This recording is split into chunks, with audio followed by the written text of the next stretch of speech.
Bab 371, Wei Vias Lilong. Meskipun Gu Yuanhai memiliki kekuatan pada tingkat Raja Beladiri, Wuwang, dalam hal pengalaman bertempur, ia sama sekali tidak bisa dibandingkan dengan para ahli sejati dari dunia luar yang berada pada level yang sama. Jika dibandingkan dengan para petarung dari pasukan darah, yang terkenal akan kemampuan membunuh dan kelihayan dalam pertempuran, perbedaan mereka bahkan seperti langit dan bumi. Bagaimanapun juga, identitas aslinya adalah seorang yunet istana dalam, yang meskipun menghabiskan banyak waktu untuk berlatih kultivasi, namun jarang sekali benar-benar terlibat dalam pertempuran nyata. Terlebih lagi, tempat ini adalah kediaman sang putra mahkota, dan ia berada tepat di dalam halaman tempat tinggal permaisuri putra mahkota, sebuah lokasi yang seharusnya paling aman. Gu Yuanhai tak pernah menyangka akan ada musuh menyusup masuk secara diam-diam. Tak heran jika ia kehilangan kewaspadaan sepenuhnya.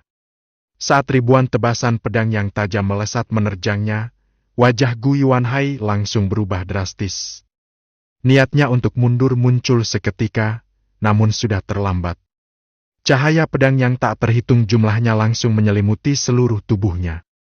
Dalam hitungan detik, puluhan, bahkan ratusan tebasan ganas jatuh serempak ke tubuhnya. Satu jeritan menyayat terdengar sebelum tubuhnya hancur berkeping-keping, darah bercucuran seperti hujan, potongan tubuhnya berceceran di tanah. Ia tewas dengan sangat tragis, tepat di hadapan semua orang di halaman.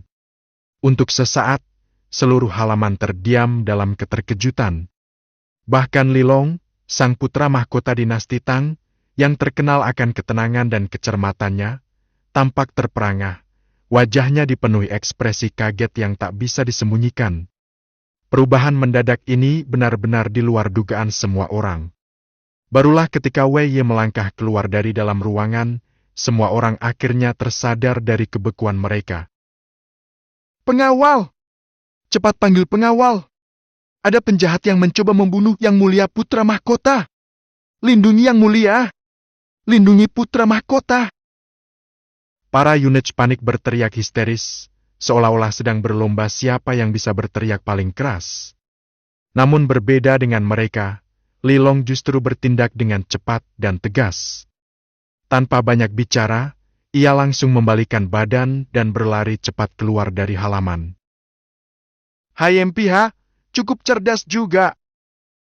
Wei memperhatikan tindakan Lilong, mata tajamnya menyipit dengan sinar membunuh. Ia mengakui bahwa Lilong memang memiliki kapabilitas sebagai putra mahkota dinasti Tang. Setidaknya, jika itu orang biasa, mereka pasti sudah panik dan tak tahu harus berbuat apa. Tapi Lilong bisa tetap tenang dan langsung membuat keputusan yang tepat. Namun, setelah sekian lama merancang rencana hingga akhirnya bisa bertemu langsung dengan Lilong, Wei tentu tidak akan membiarkannya kabur begitu saja. Ia segera mengangkat pedangnya dan bergerak. Tubuhnya berubah menjadi bayangan secepat kilat, melesat sejauh puluhan meter dalam sekejap. "Tidak!" Para yunet kembali menjerit panik. Mereka berlarian ke segala arah seperti ayam dan anjing yang ketakutan, menciptakan kekacauan total. "Berisik!" seru Wei dingin. Pedang di tangannya meluncur cepat, suara desingan memekakan telinga memenuhi udara. Shua! Shua! Shua! Setiap tebasan seperti kilat, tak seorang pun dari para yunet itu mampu menghindar. Dalam sekejap, mereka roboh satu persatu, menutupi leher mereka yang mengucur darah. Suara notifikasi dari sistem terus berdentang dalam benaknya, namun Wei mengabaikannya. Ia hanya merasakan dunia kembali tenang. Tanpa membuang waktu, ia langsung melesat mengejar Lilong lagi. Lilong, yang menyadari dirinya sedang diburu, langsung berada dalam keadaan waspada penuh. Ia dengan cepat menilai bahwa kecepatannya sendiri tak akan mampu menandingi Wei, dan ia takkan sempat kabur dari halaman. Namun, ia bukan tanpa kekuatan perlawanan. Sebagai putra mahkota dinasti Tang, meski kultivasinya tidak tinggi, ia memiliki banyak harta pusaka pelindung diri. "Hentikan dia!" Lilong segera melepaskan genta batu giok dari pinggangnya dan melemparkannya ke arah Wei Yi dengan sekuat tenaga. Begitu benda itu dilempar, ia langsung berubah menjadi seekor serigala iblis perak raksasa, panjangnya mencapai beberapa meter. Serigala itu mengaum dan menerjang liar ke arah Wei Yi. "Mati kau!" teriak Wei Yi dengan sorot tajam di matanya. Energi dalam tubuhnya meledak. Kekuatan penuh entan pedang malam dan teknik pedang malam dikerahkan. Dalam sekejap, ia menembus tubuh serigala perak itu. Boom! Terdengar suara ledakan keras, serigala iblis itu terbelah dua dalam satu serangan. Wajah Lilong langsung berubah suram. Ia tak menyangka bahwa serigala penjaga yang terkandung dalam giok pelindung itu tak sanggup menahan satu serangan dari Wei Yi. "Kau pikir aku akan menyerah begitu saja?" geramnya. Lilong menggigit bibir dan mencopot cincin batu giok dari ibu jarinya. Ia melemparkannya ke arah Wei Yi. Begitu terlepas, cincin itu langsung terbakar oleh nyala api misterius. Dalam sekejap, api itu membesar menjadi bola api raksasa merah menyala, melesat ganas ke arah Wei Yi. Jika itu adalah pendekar biasa, pasti satu-satunya pilihan mereka hanyalah menghindar. Namun, Wei Yi menguasai teknik kultivasi kelas atas berunsur api, mantra Dewa Api Cihong. Ia segera mengaktifkan seluruh kekuatannya, membalut tubuhnya dengan zirah naga api, dan menabrak langsung bola api raksasa itu. Bola api itu tak bisa menghalangi langkahnya sedikit pun, ia melaju seperti tak ada apa-apa di hadapannya. "Sekarang, giliranku!" Sebelum Lilong bisa mengambil tindakan lain, pedang Wei Yi sudah menebas dengan kecepatan luar biasa. Tebasan itu langsung berubah menjadi puluhan bilah energi pedang yang memekakan telinga, mengarah langsung ke tubuh Lilong. Lilong mengatupkan rahangnya, tak mencoba kabur, malah berdiri di tempat sambil memusatkan ki dari dantiannya. Armor dalam tubuhnya menyala dengan cahaya emas menyilaukan, membentuk perisai cahaya yang kokoh di sekelilingnya. Puluhan energi pedang itu menghantam perisai emas tersebut secara bersamaan. Namun yang terjadi hanyalah perisai itu bergetar sedikit, tanpa retak sedikit pun. "Sialan! Itu pasti setidaknya armor spiritual tingkat atas." Wei Yi mengumpat dalam hati. Lilong benar-benar membawa terlalu banyak perlengkapan pelindung tingkat tinggi. Kalau lawannya adalah orang biasa, sudah lama ditangkap. Namun, perlindungan berlapis dari Lilong membuat Wei Yi harus bekerja ekstra keras dan tak bisa menyelesaikan pertarungan dengan cepat. Sementara itu, kekacauan sudah menyebar ke seluruh kediaman. Para pengawal dan pendekar segera menyerbu ke lokasi kejadian. Khususnya para ahli tingkat tinggi dengan kultivasi di atas Raja Beladiri Wuwang, mereka melesat dari udara, menyusul suara ledakan dan energi ki yang mengguncang. Setidaknya ada puluhan orang, bahkan terlihat beberapa siluet secepat kilat yang jelas merupakan eksistensi tingkat martial art Wuzhong. Meskipun masih berada cukup jauh, aura menakutkan mereka sudah terasa sampai ke sini, mengguncang langit dan bumi.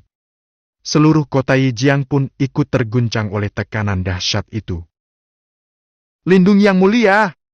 Bunuh pengkhianat ini!" Teriakan menggema dari luar halaman. Para penjaga tanpa menunggu perintah langsung menyerbu ke arah Wei Yi, pedang mereka terhunus dan siap membunuh. "Sepertinya, aku tak punya pilihan lain selain bertaruh nyawa." Wei Yi mengayunkan tangan kanannya ke udara. Sinar-sinar terang menyilaukan muncul satu demi satu, bukan sekadar energi pedang, melainkan pedang-pedang pusaka. Jumlahnya tepat 16 bilah. Semua pedang ini adalah senjata tingkat harta spiritual Baobing yang ditukar Wei Yi dari toko senjata dalam sistem permainannya. Meski semuanya hanya tingkat bawah, namun dikombinasikan bersama, nilainya sangat besar, hampir seluruh hasil perjuangannya selama ini habis untuk mendapatkannya. "Formasi pedang 4 simbol bangkitlah!" Tatapan Wei Yi bersinar tajam, dipenuhi cahaya membunuh. Di bawah kendali kekuatan spiritualnya, ke-16 pedang pusaka itu bergerak serempak. Aura pedang yang mengerikan menyembur ke langit, menciptakan formasi pedang mengerikan yang menyelimuti seluruh kediaman. Apa yang Wei aktifkan sekarang adalah formasi pedang pamungkas, hasil pemahamannya setelah mencapai puncak dalam teknik 3000 tebasan pedang. Inilah kekuatan sejati milik Wei, jurus pemusnah yang tak tertandingi. Bab 372, Terbang menunggangi elang naga. Di bawah kendali penuh Wei, 16 pedang pusaka melesat ke udara, lalu meledak menjadi ribuan cahaya pedang yang cemerlang dan menakjubkan. Masing-masing pedang dikelilingi oleh gelombang energi pedang kelabu yang berputar dan melolong ganas, seakan bisa mencabik langit. Dalam sekejap, langit di atas kediaman megah itu diterangi sepenuhnya oleh cahaya menyilaukan bagaikan siang hari di tengah malam. Seluruh area di sekitar halaman seolah berubah menjadi sebuah domain pedang absolut, dikuasai sepenuhnya oleh Wei seorang diri. Para ahli dari berbagai penjuru kediaman bergegas terbang mendekat. Namun, saat mereka menyaksikan pemandangan mengerikan ini, ekspresi wajah mereka seketika berubah terkejut, panik, dan takut. Sebab, target yang harus mereka lindungi putra mahkota dinasti Tang, Li Long berada tepat di dalam jangkauan formasi pedang mematikan itu. Meskipun kekuatan sejati dari formasi pedang 4 simbol milik Wei belum sepenuhnya dilepaskan, tapi hanya dari desiran pedang yang memenuhi langit saja, sudah cukup untuk membuat siapapun tak berani meremehkannya. Cahaya keemasan dari pelindung di atas kepala Li Long pun mulai bergetar tak lagi stabil. Bukan karena baju zirah spiritual itu jelek. Justru itu adalah zirah kelas atas. Namun, kekuatan Li Long yang terbatas membuatnya tidak mampu mengaktifkan sepenuhnya potensi pelindung tersebut. Pasti bisa menahan. Harus bisa. Gumam Li Long dalam hati, menggertakkan giginya. Sekarang ini, kabur sudah bukan pilihan. Ia tidak berani menerjang badai pedang untuk keluar dari formasi. Yang bisa ia lakukan hanyalah bertahan sekuat tenaga, menunggu bala bantuan datang dan menyelamatkannya. Ia mengerahkan seluruh ki yang tersisa, memaksimalkan pelindung terakhirnya zirah pusaka yang menjadi andalan nyawanya. Sementara itu, Wei telah selesai mempersiapkan segalanya. Ia kini telah melepaskan seluruh kekuatannya tanpa menyisakan sedikit pun. Namun, mengaktifkan jurus sebesar ini bukan tanpa harga. Kekuatan kesadaran spiritual dan ki dalam dantian miliknya terkuras dengan kecepatan yang mengerikan, seolah mengalir keluar seperti air dari bendungan jebol. Baru sebentar saja, wajahnya telah mulai memucat. Tubuhnya yang sekuat tubuh iblis pun terasa lemas dan kehilangan daya. Jika 3000 tebasan pedang dianggap sebagai teknik dengan konsumsi tinggi, maka formasi pedang 4 simbol ini adalah 10 kali lebih boros. Untungnya, Wei memiliki dasar kultivasi yang kokoh dan menguasai teknik kultivasi gandaki dan tubuh, sehingga masih bisa memaksanya aktif. Namun, saat ini ia sudah berada di ambang batas kekuatan. Formasi pedang 4 simbol, tebas! Wei meraung keras, suaranya menggema hingga menembus langit. Dalam sekejap, 16 pedang pusaka bersinar terang dan melesat dari langit, lalu menebas serempak ke bawah, membawa serta puluhan ribu cahaya pedang yang menggulung seperti badai api surgawi.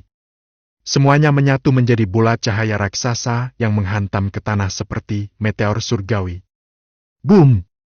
Bumi berguncang hebat. Tanah, bangunan, dan semua yang ada di bawahnya bergetar seperti akan runtuh. Kediaman megah ini luluh lantak dalam sekejap.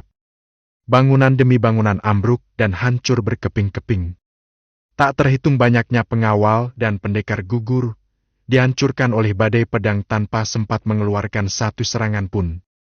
Puluhan pendekar tingkat Raja Beladiri Wuwang tewas di tempat, sedangkan pengawal biasa yang gugur jumlahnya mencapai ribuan orang.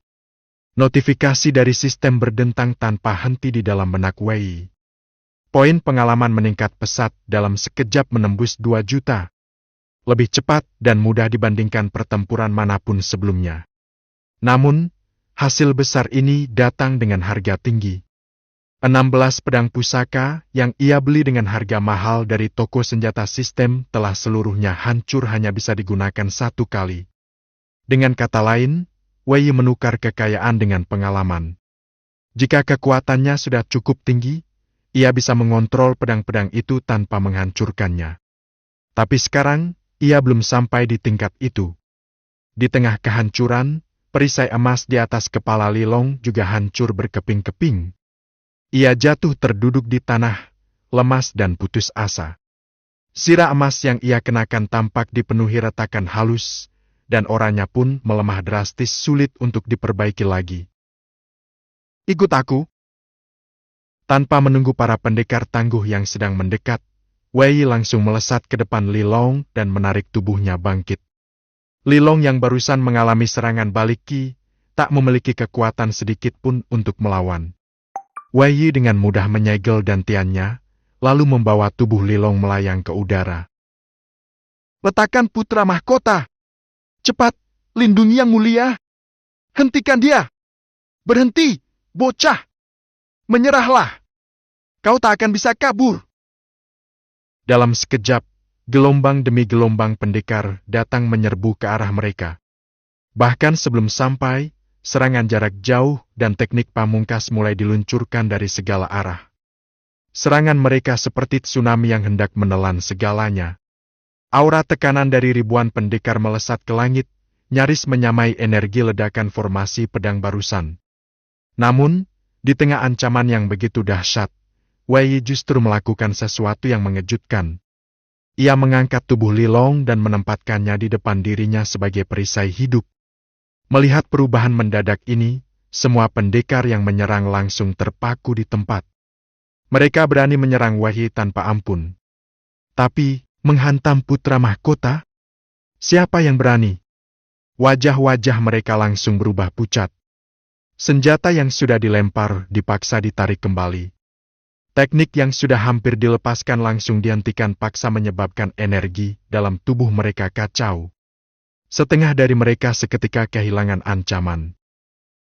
"Putra mahkota kalian sekarang ada di tanganku. Jangan memaksaku, kalau aku mati, dia juga ikut mati. Siapapun yang menyerangku, berarti kalianlah yang membunuh sang putra mahkota. Bukan aku, tapi kalian yang akan menjadi musuh seluruh negeri Tang. Siapa yang berani menanggung dosa sebesar itu?" Wei Yi mengucapkan ancaman itu dengan suara lantang dan tajam, menusuk hati siapapun yang mendengarnya. Semua orang saling menatap, wajah mereka berubah-ubah antara marah, bimbang, dan takut. Mereka semua menggertakkan gigi dalam hati, namun tak satu pun berani maju.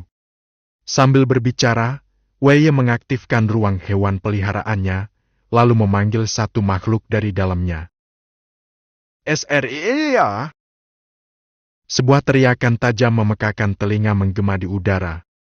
Seekor elang naga raksasa muncul di langit, tubuhnya besar dan bersinar hitam, sayapnya membentang bagai langit kelam.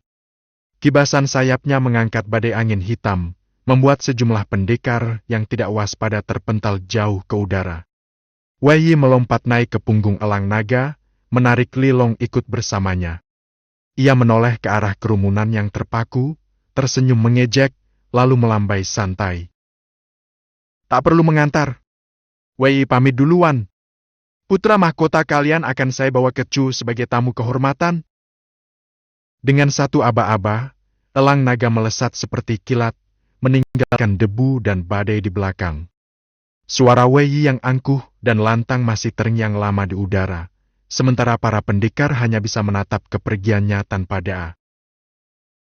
Bab 373, Kakak dan Adik. Wei Yi, sambil menyeret putra mahkota Li Long, melarikan diri dengan menaiki Raja Wali Naga. Di belakang mereka, gelombang besar para pengejar segera menyusul dengan kecepatan penuh. Dalam sekejap, kediaman megah itu berubah menjadi lautan kekacauan. Namun bukan hanya kediaman itu, seluruh kota Yijiang pun jatuh dalam kekacauan besar. Putra mahkota dinasti Tang, Li Long, diculik di dalam kota ini.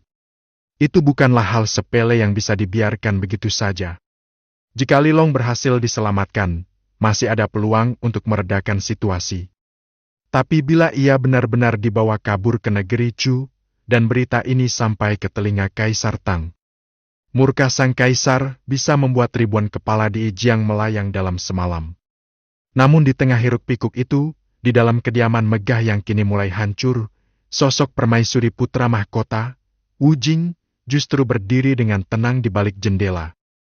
Tatapannya menelusuri kekacauan di luar sana, tetapi di wajahnya sama sekali tak terlihat niat untuk keluar dan mengambil alih keadaan. Padahal, Wei Yi tadi keluar dari kamarnya, dan Li Long pun datang atas panggilannya. Dengan kata lain, ia jelas terlibat dalam semua ini. Sepatutnya ia merasa panik atau setidaknya cemas. Namun tidak, yang terlihat hanyalah dinginnya ketidakpedulian. Seolah semua yang terjadi di luar sana tidak ada hubungannya dengan dirinya. Jika Wei Yi ada di tempat ini sekarang, ia pasti akan berteriak kaget. Perempuan ini bukan Wu Jing yang ia kenal. Ya, perempuan ini memang bukan Wu Jing yang sebenarnya. Kenapa tadi kau tidak turun tangan untuk menghentikannya? Kau begitu dekat dengannya. Jika kau bertindak, pasti ada kemungkinan besar untuk menangkapnya. Sebuah suara tajam dan penuh amarah terdengar. Itulah suara asli Wu Jing, dirinya yang sebenarnya. Kenapa aku harus menghentikannya? Suara satunya terdengar dingin, tanpa emosi. Suaranya memang mirip dengan suara Wu Jing, tapi nuansa beku di dalamnya membuatnya terasa jauh berbeda. Tak lama kemudian, tubuh Wu Jing tampak bergetar halus, lalu terpisahlah satu sosok lain dari dirinya. Sosok itu berwajah identik dengannya bagaikan cermin yang merefleksikan dirinya sendiri. Seperti sepasang kembar yang sempurna. Perbedaan mereka hanya terletak pada aura. Wu Jing terlihat lembut dan tenang, sementara perempuan satu lagi memancarkan hawa dingin dan tegas. Namun selebihnya dari bentuk tubuh, ekspresi, hingga sorot mata nyaris tidak ada perbedaan sama sekali. Atau lebih tepatnya mereka adalah satu orang, tapi dengan dua jiwa.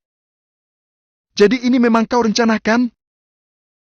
Tatapan Wu Jing menegang, seolah baru menyadari sesuatu, dan langsung bertanya dengan suara gemetar. Tepat sekali. Perempuan dingin itu bahkan tak mencoba menyangkal. Ia malah berkata dengan nada datar namun tajam. Memang kita bertugas membantu dinasti Tang meraih keberhasilan, tapi tidak seharusnya kita biarkan mereka terus melaju tanpa rintangan. Kalau mereka mengira bisa sukses tanpa bantuan jauman organisasi kita, maka bagaimana mereka bisa menyadari pentingnya kekuatan kita? Beberapa waktu terakhir ini, segalanya terlalu mulus bagi mereka. Orang-orang Tang mulai tinggi hati. Sudah saatnya mereka menerima tamparan. Nada suaranya sedingin salju yang menimpa tanah di malam hari. Tapi... Wu Jing tampak ragu, seolah hatinya tak bisa menerima hal itu, meskipun lidahnya tak tahu harus membantah dari mana. Tak ada tapi, sahut si adik dengan tajam. Jangan bilang padaku, kau benar-benar menganggap Li Long itu suamimu? Tatapan menghina tertuju padanya, dan suara dingin itu kembali berkata. Sadarlah, kita berdua hanyalah pengawas yang ditanam di sisinya. Saat tugas selesai, kita akan pergi, dan tidak akan pernah menjadi bagian dari hidupnya. Dia dan kita berasal dari dua dunia yang berbeda. Aku tahu. Wu Jing menarik napas panjang. Ia tidak menjawab lebih jauh, tetapi rasa frustrasinya tampak jelas. Namun kemudian, sorot matanya berubah. Seolah teringat sesuatu, ia menggertakkan gigi, dan bertanya dengan nada marah bercampur malu. Lalu waktu itu, kenapa kau tidak membantuku? Waktu itu? Yang mana? Si adik mengangkat alis, berpura-pura tidak mengerti, lalu tersenyum penuh makna. Melihat ekspresi itu, Wu Jing makin murka. Dengan mata yang memancarkan bara, ia mendesis. Jangan berpura-pura. Kita ini dua jiwa satu tubuh, kau adalah aku adalah kau. Apa yang aku maksud? Mana mungkin kau tidak tahu? Saudari terhormatku. Kata-kata terakhir itu ia ucapkan dengan nada mencabik, seperti ingin menggigit lidah sendiri karena amarah. Ya, mereka memang saudari tapi bukan saudari biasa. Mereka adalah satu tubuh dengan dua jiwa. Namun berbeda dari kebanyakan saudara kembar, mereka tidak lahir dalam dua tubuh. Hanya ada satu tubuh untuk dua kesadaran. Aku lihat waktu itu kau menikmatinya, kakakku tersayang. Bagaimana aku tega mengganggu kebahagiaanmu? Lagi pula, usiamu juga tidak muda. Sudah waktunya kau punya pengalaman pertama, bukan? Adiknya tertawa ringan seolah menyindir, namun penuh sinisme. Wu Jing tidak menjawab. Ia hanya menatap tajam dengan mata yang bersinar dingin dan berbahaya. Bahkan orang bodoh pun tahu ia sedang sangat marah. Baiklah, aku hanya bercanda, ujar si adik, menyudahi permainannya. Ngomong-ngomong, bagaimana pendapatmu tentang Wei? Apa maksudmu? Wu Jing langsung bereaksi keras. Aku tak peduli bagaimana dia. Apapun dia, selama dia bajingan mesum seperti itu, aku pasti tak akan menyukainya. Hah, bahkan kalau kau suka pun, belum tentu dia tertarik padamu. Adiknya memandangnya dengan sinis, menyulut emosi lagi. Maksudmu apa? Wu Jing mulai curiga. Alisnya berkerut dalam. Lihat saja bagaimana dia bersikap, tenang, cerdas, dan penuh perhitungan. Kau kira dia pria yang sembarangan? Apalagi di saat genting seperti itu? Dengan status dan posisi seperti dia di negeri Chu, wanita seperti apa yang tidak bisa ia dapatkan? Kau maksud dia sedang menguji aku? Wu Jing terdiam sejenak, kemudian matanya melebar. Ia akhirnya mulai menyadari maksud sebenarnya. Besar kemungkinan begitu, sahut si adik. Aku menduga sejak awal dia sudah mencurigai sesuatu, mungkin bahkan sudah menyadari keberadaanku. Aku tak tahu bagaimana caranya, tapi jika saat itu aku muncul, bisa jadi dia akan langsung menyingkirkan kita. Wu Jing terdiam. Ia tidak memikirkan sejauh itu sebelumnya. Tapi jika direnungkan, semua memang terasa masuk akal. Wei tidak pernah menunjukkan ketertarikan padanya selama ini. Jadi kenapa tiba-tiba melakukan hal begitu berani saat Li Long akan datang? Semakin dipikir, semakin membuatnya malu dan kesal. Ia mengepalkan tangan, menahan dorongan untuk segera membekuk Wei dan menghajarnya. Itulah sebabnya aku tidak turun tangan. Lagi pula, Li Long ditangkap atau tidak, apa hubungannya dengan kita? Apa orang-orang Tang akan berani menyentuh kita? Musuh kita bukan Wei, tapi para gadis suci lain di dalam Zhaomen. Dengar-dengar, jumlah calon gadis suci yang dibina di berbagai wilayah mencapai ratusan. Semuanya bertalenta luar biasa seperti kita. Kalau kita ingin menjadi yang satu-satunya, kita harus mengalahkan mereka semua. Kalau tidak, kita hanya akan jadi tumbal berikutnya. Adiknya menghela napas pelan. Apa yang kau sesali sekarang? Tanya Wu Jing. Sayangnya, kau gagal memikat Wei. Dia jauh lebih berguna daripada Li Long. Jika kau bisa menaklukkan hatinya, dia akan jadi sekutu paling kuat dalam persaingan melawan para gadis suci lain. Wu Jing tak sanggup membalas. Ia hanya terdiam untuk kesekian kalinya. Sudahlah, aku lanjut berkultivasi. Urusan-urusan remeh begini serahkan padamu saja, itu memang keahlianmu. Oh iya, nanti aku akan kirimkan sebagian ingatan pertarunganku padamu. Kau masih kurang pengalaman bertarung, makanya begitu mudah ditangkap Wei. Selesai bicara, tubuh si adik berubah menjadi cahaya, lalu kembali menyatu ke dalam tubuh Wu Jing. Meninggalkan Wu Jing sendirian, berdiri menatap langit malam yang sepi. Ia menggigit pelan bibir bawahnya, dan tatapan indahnya menyimpan kilau kebingungan yang sulit ditebak. Tak seorang pun tahu apa yang sebenarnya sedang ia pikirkan. Bab 374, Putra Mahkota yang menjual istrinya. Di ketinggian langit, di atas punggung seekor elang naga yang perkasa, putra mahkota Tang, Li Long, akhirnya mulai siuman. Begitu membuka mata, yang pertama kali dirasakannya adalah sakit kepala yang luar biasa, seakan-akan tengkoraknya mau meledak, dan seolah ada ribuan serangga kecil yang merangkak dan menggigit di dalam otaknya, membuatnya nyaris gila. Hes! Lilong menghirup napas dingin dengan susah payah, tubuhnya menggigil menahan rasa sakit. Namun segera ia menyadari bahwa bukan hanya kepalanya saja yang nyeri. Seluruh tubuhnya terasa seperti remuk redam dari ujung rambut hingga ujung kaki, tak terkecuali bagian pribadinya, yang juga terasa nyut-nyutan. Seketika itu pula, rasa takut menyeruak dalam hatinya. Apa aku sudah dilumpuhkan? Pikirnya panik. Tubuhnya benar-benar lemah. Sekadar mengangkat tangan saja sudah seperti mengangkat batu raksasa sangat berat dan menyakitkan. Ini jelas merupakan efek samping dari serangan frontal formasi 4 gaya pedang si Xiang Jianjian. Meski ia dilindungi oleh baju zirah tingkat tinggi, nyawanya memang masih terselamatkan dan anggota tubuhnya tidak ada yang terpotong. Namun luka dalam akibat hantaman energi pedang sangatlah parah. Apalagi saat itu ia berada terlalu dekat dengan Wei Yi, sang pengguna formasi. Ini, di mana aku? Gumamnya pelan, mencoba mengangkat kepala dan melihat sekeliling. Saat menyadari bahwa ia sedang berada di angkasa, berdiri di atas punggung makhluk terbang, sepasang matanya membelalak tak percaya. Pandangan matanya kemudian tertuju pada satu sosok yang berdiri tegap di depannya.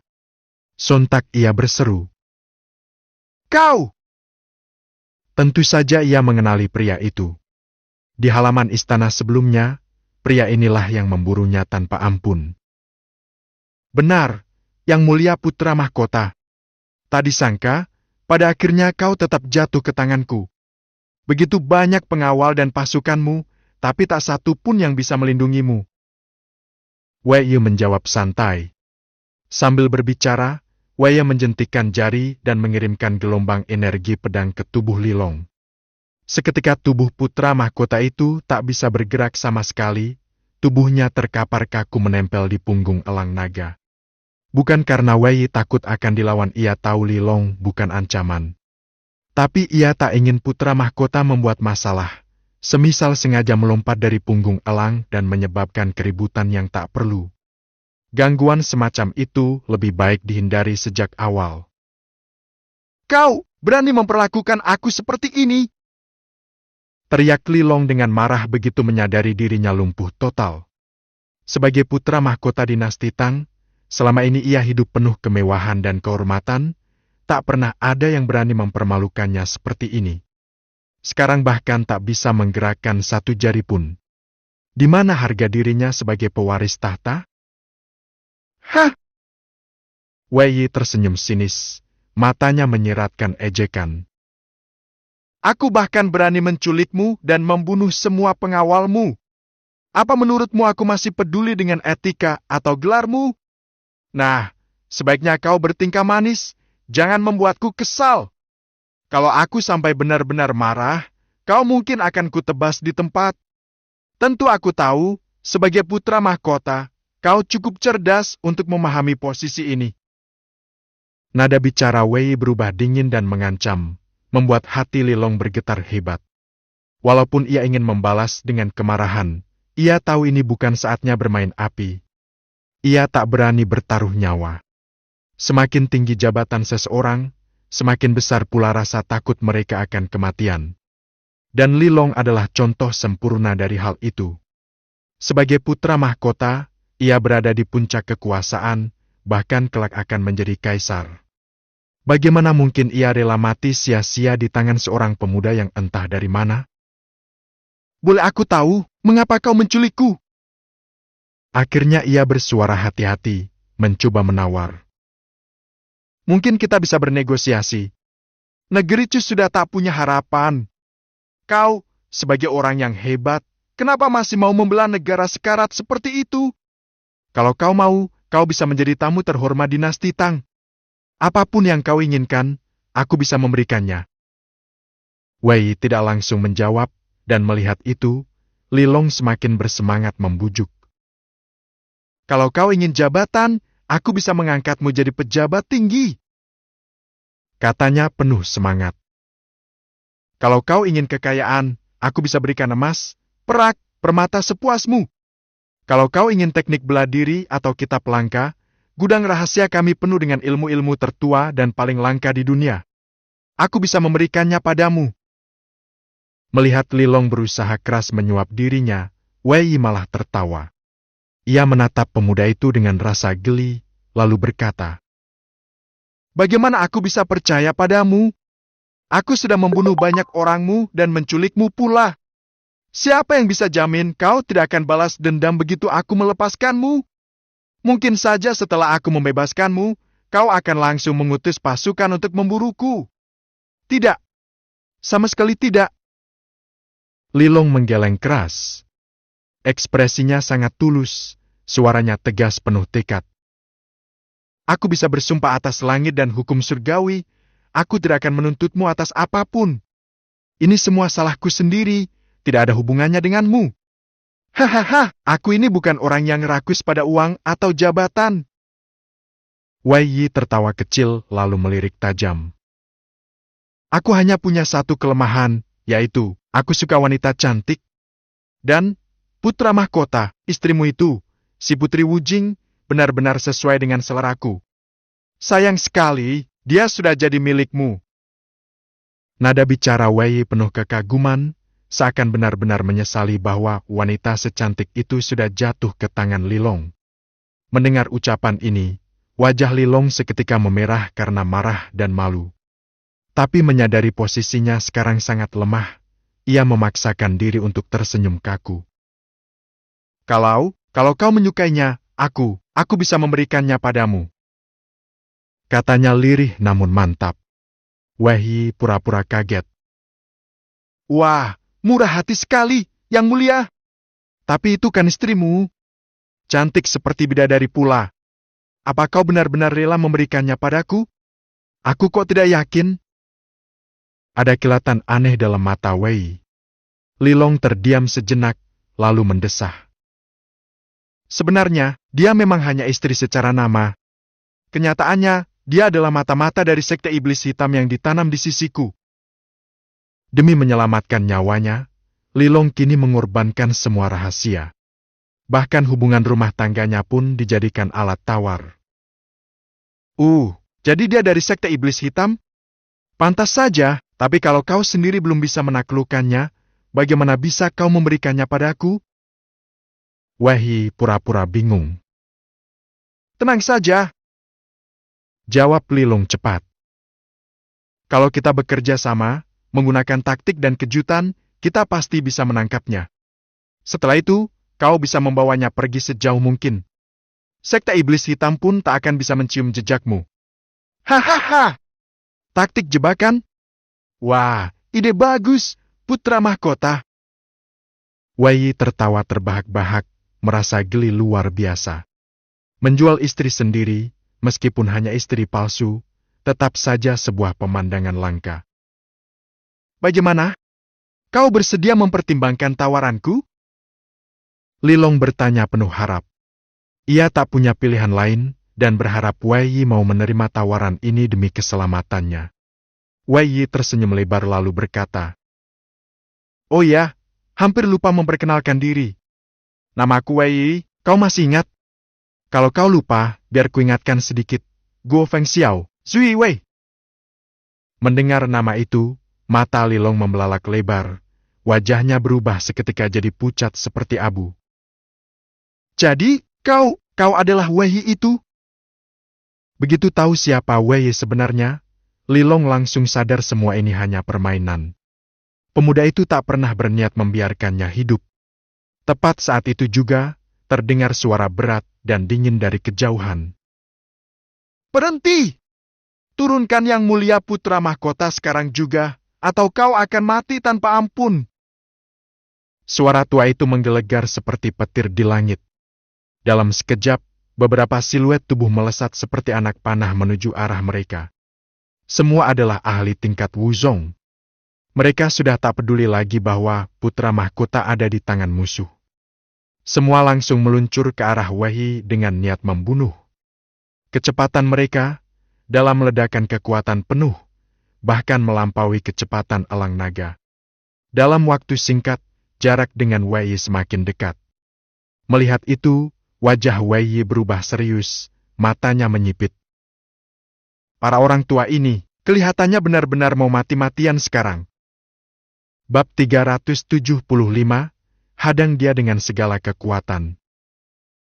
Meskipun Wei Yi sangat percaya diri terhadap kekuatan tempurnya, tetapi sekuat dan setenang apapun dirinya, dia tetap tak ingin bertarung habis-habisan melawan para ahli kelas Wuzhong Master Bela Diri. Jangan dilihat dari fakta bahwa ia pernah membunuh Patriark Gihua yang juga seorang Wuzhong, karena pada saat itu banyak orang ikut membantu, dibantu pula oleh formasi pertahanan dan kekuatan ledakan dari bahan peledak berenergi tinggi. Itu semua merupakan hasil dari rencana matang dan strategi penuh perhitungan, barulah Wei Yi berhasil membunuhnya. Harga dan tenaga yang ia curahkan dalam seluruh proses tersebut jauh lebih besar daripada yang diketahui orang luar. Seorang Wuzhong tingkat atas bukanlah orang yang bisa dibandingkan dengan petarung biasa kelas Huang Raja Bela Diri. Jika benar-benar harus bertarung, belum tahu apakah dia bisa menang atau tidak yang pasti. Pertarungannya tidak akan berakhir dalam waktu singkat, dan kemungkinan besar dia akan terjebak dalam pertarungan yang sangat melelahkan. Dan saat pasukan besar yang berada di belakang mengejar dan mengepungnya, Wei Yi jelas akan jatuh ke dalam situasi terjepit dari segala arah. Dalam kondisi itu, bukan hanya nyawa Sandera Lilong yang sulit dijaga, bahkan nyawanya sendiri pun akan berada dalam bahaya besar. Terlebih lagi, yang mengejarnya bukan hanya satu orang Wuzhong, tapi 4 orang sekaligus. 4 orang ahli kelas Wuzhong datang bersama untuk melindungi, didampingi oleh puluhan petarung Wuang, serta puluhan ribu prajurit penjaga. Tidak heran jika Lilong berani datang langsung ke medan perang untuk memimpin dari garis depan. Sayangnya, semua itu masih bisa dijebol oleh Wei Yi. Wei Yi memperkirakan bahwa para penjaga di belakang pasti sudah setengah gila saat ini. Kalau Lilong benar-benar dibawanya kabur ke wilayah Chu, setidaknya separuh dari mereka pasti akan kehilangan kepala mereka. Kelihatannya aku benar-benar telah memaksa orang-orang ini ke batasnya. Gumam Wei Yi. Dia memang tak tahu persis kenapa mereka sekarang tampaknya sudah tak peduli lagi pada keselamatan Lilong, tapi dia juga bukan orang yang akan diam menunggu kematian. Semua ancamannya terhadap Lilong sebenarnya hanyalah taktik saja. Jika tidak dalam kondisi benar-benar terdesak, dia juga tidak akan membunuhnya. Namun jika mereka benar-benar menyerbu mendekat, semua sudah terlambat. Untungnya, aku juga tidak datang dengan tangan kosong. Meskipun kecepatan gerakan tubuh para Wuzhong sangat cepat, bahkan bisa menyaingi kecepatan burung naga tingkat 4, tetapi belum tentu bisa menyamai kecepatan burung naga tingkat 5. Wei Yi segera membuka sistem permainan, lalu masuk ke halaman khusus hewan peliharaan. Saat ini, satu-satunya peliharaannya adalah burung naga Longying. Levelnya LV40, yang setara dengan puncak binatang buas tingkat 4 jika dibandingkan dengan manusia, itu kira-kira setara dengan petarung level 10 dari ranah Wuling, lingkaran bela diri. Kelebihan binatang buas adalah, pengalaman yang dibutuhkan untuk naik level hanya setengah dari yang dibutuhkan tuannya. Bila Wei Yi butuh 1 juta poin pengalaman untuk naik 1 level, maka burung naganya hanya butuh 500.000 sangat efisien dan menguntungkan. Tanpa ragu sedikit pun, Wei Yi langsung mengalirkan seluruh 500.000 poin pengalaman ke dalam burung naga. Dalam sekejap, cahaya terang memancar, dan burung naga melonjak dari LV40 ke LV41. Meski sekilas tampak seperti hanya naik 1 level, sebenarnya ini merupakan transisi besar dari binatang buas tingkat 4 ke tingkat 5, 2 ranah yang sepenuhnya berbeda. Energi yang sangat kuat langsung menyembur masuk ke tubuhnya. Burung naga mendongak dan memekik nyaring, teriakan elangnya menggema dan menggetarkan seluruh langit. Aura keibuasan aura iblis langsung menyelimuti seluruh tubuhnya. Wujud fisiknya tampak makin besar dan gagah. Angin iblis mengamuk mengitari tubuhnya, mengeluarkan suara menderu yang memekakan telinga. Begitu sayapnya mengepak, kecepatannya meningkat hampir 50% dalam sekejap, dan hanya dalam 1 kepakan saja, ia sudah melesat puluhan meter jauhnya. Dalam sekejap, jarak antara dirinya dan 4 orang Wuzhong yang mengejar langsung melebar dengan drastis. Apa ini? Bagaimana mungkin? Binatang buas terkutuk ini mendadak naik tingkat. Keempat wuzong itu pun terpaku, mata mereka melotot lebar saat menyaksikan burung naga yang tiba-tiba melesat lebih cepat, seolah terbang meninggalkan mereka tanpa bisa dikejar. Tinggal selangkah lagi mereka berhasil mengejar, tetapi sekarang malah dibuat patah harapan. Burung naga itu justru naik tingkat jadi binatang tingkat 5 di saat kritis, lalu menambah kecepatannya dan menghilang dari jangkauan mereka. Diberi harapan, lalu dihancurkan dalam sekejap. 4 orang itu hampir muntah darah karena kesal. Kejar terus! Mereka tak punya pilihan selain menggertakkan gigi dan mengerahkan seluruh kekuatan untuk mengejar Wei. Meski mereka lebih cepat dari burung naga tingkat 4, tapi terhadap burung naga tingkat 5, kecepatan mereka masih kalah.